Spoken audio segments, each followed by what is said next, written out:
Assalamualaikum warahmatullahi wabarakatuh. Alhamdulillahirrabbilalamin. Segala puji bagi Allah. Kita bertemu lagi di podcast Ramadan Sara Kampus TV. Tidak terasa kita sudah memasuki puasa yang ke-19 dan tidak lama lagi akan memasuki 10 hari terakhir bulan Ramadan. Nah, tema kita pada hari ini yaitu mengenai persiapan 10 hari terakhir bulan Ramadan. Nah, kali ini kita sudah kedatangan narasumber kita, yaitu mahasiswa Fakultas Syariah Ainil Fadli.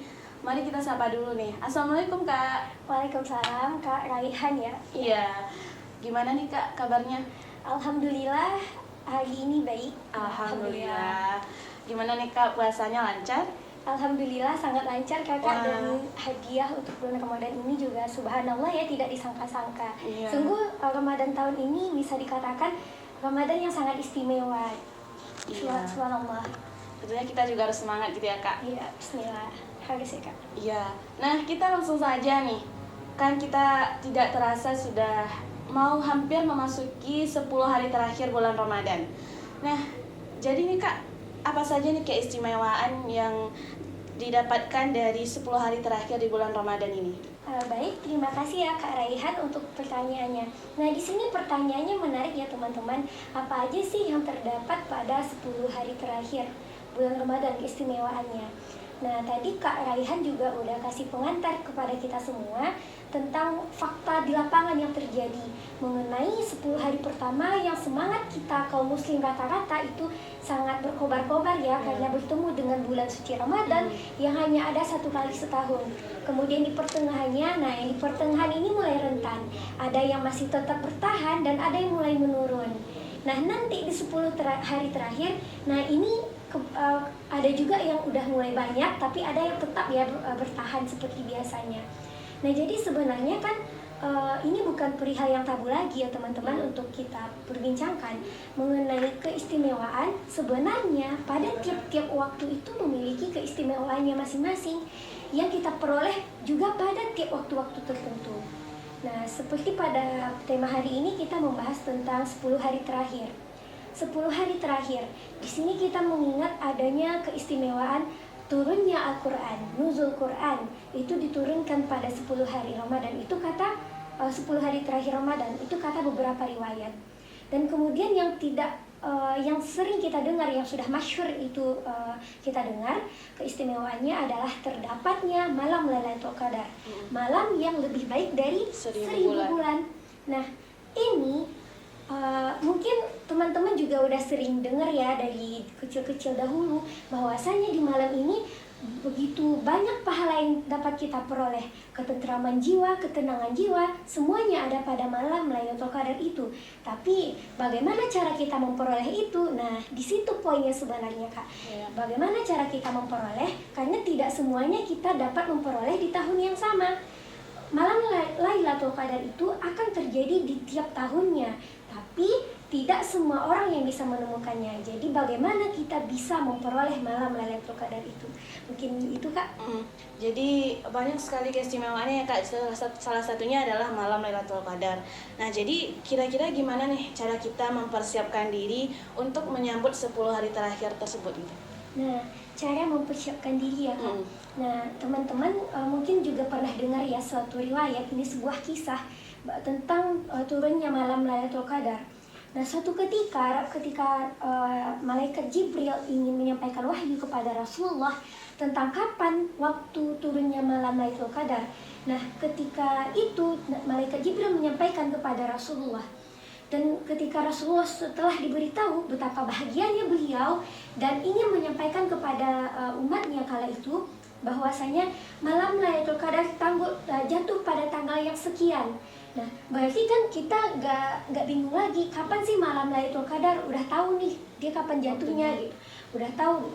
Dan ketika itu Rasulullah bersemangat mau menyampaikan. Di tengah perjalanan Rasulullah bertemu dengan dua orang muslim yang sedang bertengkar. Mereka bertikai sehingga kala itu Rasulullah menyelesaikan dahulu permasalahan dari kedua belah pihak ini.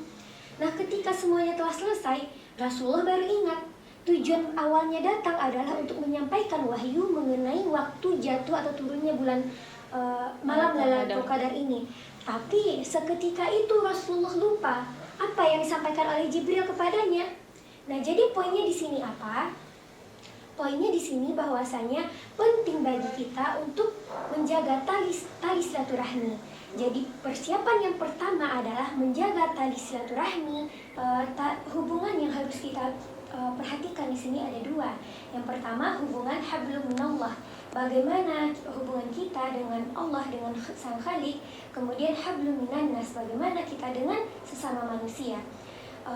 Kita kepada sesama manusia kita harus tidak ada masalah. Karena apa? Tadi contohnya peristiwa tadi, karena egois mereka, karena saling mencela, dengki, iri, sehingga apa? Allah murka. Allah hilangkan wahyu yang pertama tadi diturunkan kepada Nabi Muhammad tentang kapan jatuhnya waktu malam Lailatul Qadar itu. Dijadikanlah Nabi Muhammad lupa karena apa?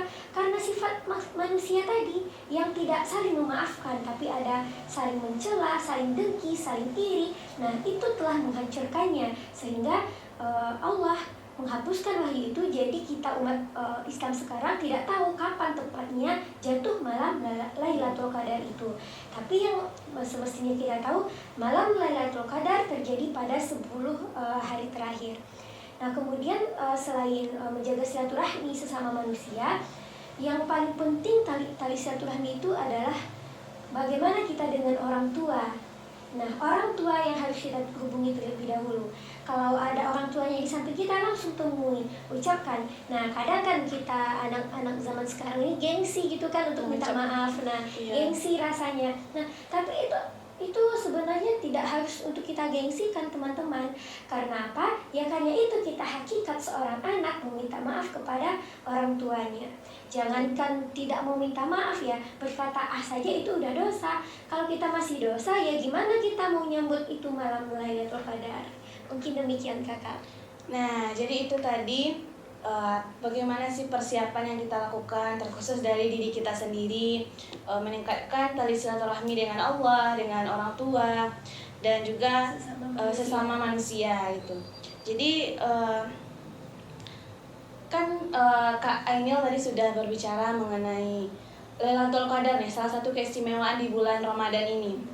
Jadi bagaimana sih Kak, atau amalan-amalan apa saja nih yang bisa kita lakukan di 10 hari terakhir di bulan Ramadan ini gitu?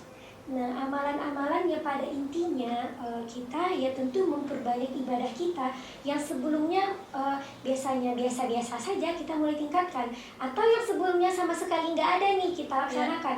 Mulai laksanakan. Yang biasa-biasa saja, yang udah biasa melakukan, tingkatkan lagi menjadi lebih baik. Nah, seperti apa? Seperti sholatnya. Mungkin biasanya sholatnya cepat-cepat ya teman-teman. Kadang kan ini mahasiswa karena terburu-buru, belum tugas ini, belum kuliah ini. Nah, sekarang tingkatkan kekhusyukan. Perbanyak bacaannya. Mungkin biasanya pakai inna atau inna, trikul gitu. Sekarang mulai diganti ya kakak, diganti lagi ayatnya yang lebih panjang, lebih khusyuk juga gitu. Kemudian bagaimana tadarusnya, membaca Al-Quran, tilawahnya. Nah, kadang kita ini sering, zaman sekarang ini mungkin kita sering mendengarkan yang namanya murotal. Nah, itu alhamdulillah ya, untuk zaman sekarang itu perubahan yang nampak dari Ainil kecil hingga sekarang. Dahulu ini murotal ini sangat jarang ya kakak, mungkin cuma ada di masjid gitu. Tapi sekarang rata-rata remaja-remaja, anak-anak, bahkan orang tua menuntut anak-anaknya untuk mendengarkan murotal. Nah, itu juga awal yang lebih baik. Tapi alangkah lebih baiknya kalau kita coba juga kita yang membacanya langsung. Perbanyak lagi tadarusnya, tilawahnya. Kemudian berzikir. Nah, berzikir biasanya yang kita tahu zikir ini adalah setelah sholat. Nah, jadi sekarang tingkatkan zikir yang everywhere, dimanapun kita, kecuali di WC ya kakak, tempat-tempat yang tidak dibolehkan. Nah, kita berzikir atau di tempat yang suci. Kita mengingat Allah kapanpun dan dimanapun, berzikir, minta ampun, memuji Allah. Nah, pertingkatkan itu. Kemudian amalan lainnya juga sedekah. Nah, kita juga berbanyak bersedekah. Mungkin dengan bersedekah pun untungnya juga baliknya ke kita ya kak. Setelah kita memberi bukan berarti kita akan kehilangan, tetapi tapi kita akan mendapatkan yang lebih. Selain pahala, nanti kita juga dapat rezeki yang lebih lagi gitu. Kemudian bersalawat. Nah, mengingat Rasulullah Habibuna Nabi Muhammad SAW. Nah, kalau kita perbanyak bersalawat, berarti kita mengingat kekasih Allah. Jika kita mencintai kekasih Allah, Allah juga akan makin cinta kepada kita. Nah, itulah siraman-siraman yang akan kita peroleh dari itu semua. Itu kakak. Nah, ada juga nih Kak kasus lain nih. Bisa kita lihat ada nih orang-orang yang kadang-kadang juga terlena dengan kan mau lebaran nih.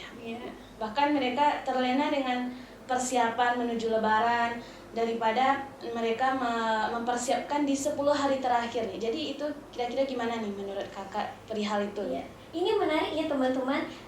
Dari kecil ya, mungkin saya pribadi, Aina pribadi, kita disugestikan dengan udah mau lebaran nih harus ada baju lebaran. Nah, harus ada tasnya, sepatunya buat ngumpulin THR gitu kan kakak. Dan mungkin juga kepada om-om dan tante-tante juga udah pada menyiapkan ini THR buat ponakan-ponakannya nanti di kampung gimana. Nah, sebenarnya di sisi lain berarti kita itu berarti bersemangat untuk menyambut Idul Fitri. Nah, tapi harus kita ingat di sini, jangan karena satu perihal kita lupa dengan ibadah yang sangat besar, lebih besar yang sebenarnya sedang kita lalui masanya gitu. Jadi fokus kita di sana jangan terlalu berlebihan. Seperti apa? Mengharapkan baju lebaran tiap tahun. Ya alhamdulillah kalau ada, ya alhamdulillah, karena kita juga disunahkan memakai baju yang baru, yang indah dan wangi dan bersih. Disunahkan kalau dapat, alhamdulillah. Tapi bukan berarti dengan berlebih-lebihan. Karena Allah tidak menyukai yang berlebihan.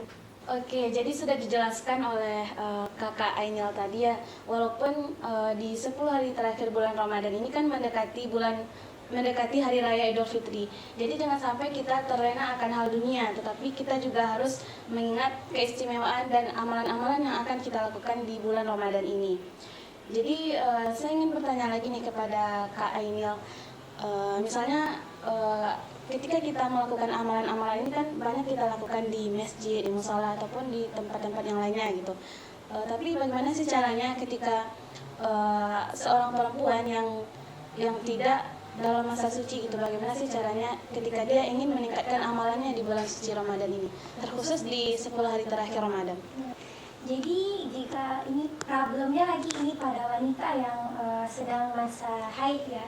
Nah, jadi teman-teman, sebagaimana yang kita pahami ya, mungkin perempuan dalam masa haid ini beda-beda ya pendapat ulama, ada ikhtilaf di dalamnya.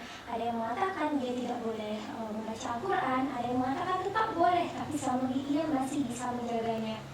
Nah, namun di sini yang harus kita pahami, jika wanita dalam masa haid bukan berarti dia tidak boleh beribadah. Mana yang tidak boleh itu seperti sholat, itu tidak boleh. Nah, jadi banyak amalan-amalan selain sholat yang dapat dilakukan. Seperti apa? Seperti salawat tadi contohnya, memperbanyak salawat. Setelah itu bagaimana zikirnya, bagaimana ia menjaga zikirnya, kemudian memperbanyak sedekah, memperbanyak senyuman, memberi kebahagiaan, dan bagaimana ia menahan sabarnya. Ya, kakak mungkin juga pengalamannya kalau perempuan lagi masa PMS istilahnya pada zaman kita ya. Kalau perempuan lagi masa PMS ini, jadi emosinya juga membludak gitu kan, nggak stabil. Jadi bagaimana cara ia menjaga ketabahannya? Nah, di situ poin penting juga kakak. Nah, bagaimana juga zikir tadi, salawat tadi, banyak sebenarnya amalan-amalan yang lain yang dapat dilakukan. Dan juga, nah pada malam harinya kan ini jadi pertanyaan juga, nggak bisa itikaf nih gimana gitu. Gimana itikaf, perempuan kan nggak bisa sholat gitu, gimana itikafnya? Nah, jadi ibadahnya nggak harus sholat. Kita bisa mengaji, mendengarkan mendengarkan bersalawat gitu. Kemudian kita juga bisa zikir dan berdoa. Nah, poin pentingnya di sini berdoa tadi teman-teman. Karena apa? Sebagaimana yang kita tahu, kelebihan daripada malam Lailatul Qadar itu adalah malam yang lebih baik dari 1000 bulan. Pahalanya yang berlipat ganda, dan juga di sini dikatakan bahwasanya ada riwayat menyebutkan bahwasanya doa-doa kita di sini diijabah gitu. Kita dijauhkan dari siksa api neraka. Jadi di sanalah tepat waktunya kita untuk berdoa. Jadi jangan nanti wanita yang lagi nggak sholat nih alasannya, lagi nggak sholat gimana juga mau ketemu malam qadar, ya udah kayak biasa tidur gitu, hajar tidur dari malam sampai subuh. Nah itu nggak bisa kakak. Kita kejar juga poin kayak teman-teman yang bisa ibadah gitu, kita kejar juga dengan cara-cara yang tadi. Mungkin demikian kakak. Jadi gitu ya kak, walaupun sebagai perempuan, walaupun kita sedang dalam masa yang tidak suci ataupun PMS lah istilahnya, berarti kita bukan berarti kita tidak melakukan amalan-amalan di bulan Ramadan. Kita bisa melakukan seperti bersolawat, bersedekah, dan lain sebagainya. Nah, mungkin podcast kita kali ini sekian dulu, dan dapat kita tarik kesimpulan bahwa banyak sekali keistimewaan yang kita rasakan di bulan suci Ramadan ini. Salah satunya yaitu adanya malam Lailatul Qadar, dan banyak sekali amalan-amalan yang bisa kita lakukan, yaitu membaca Al-Quran, iktikaf di masjid, bersedekah, dan masih banyak hal lagi yang bisa kita lakukan. Demikianlah podcast kita pada hari ini, dan terima kasih kepada narasumber kita. Saya Rehan Fadilah, pamit undur diri. Assalamualaikum.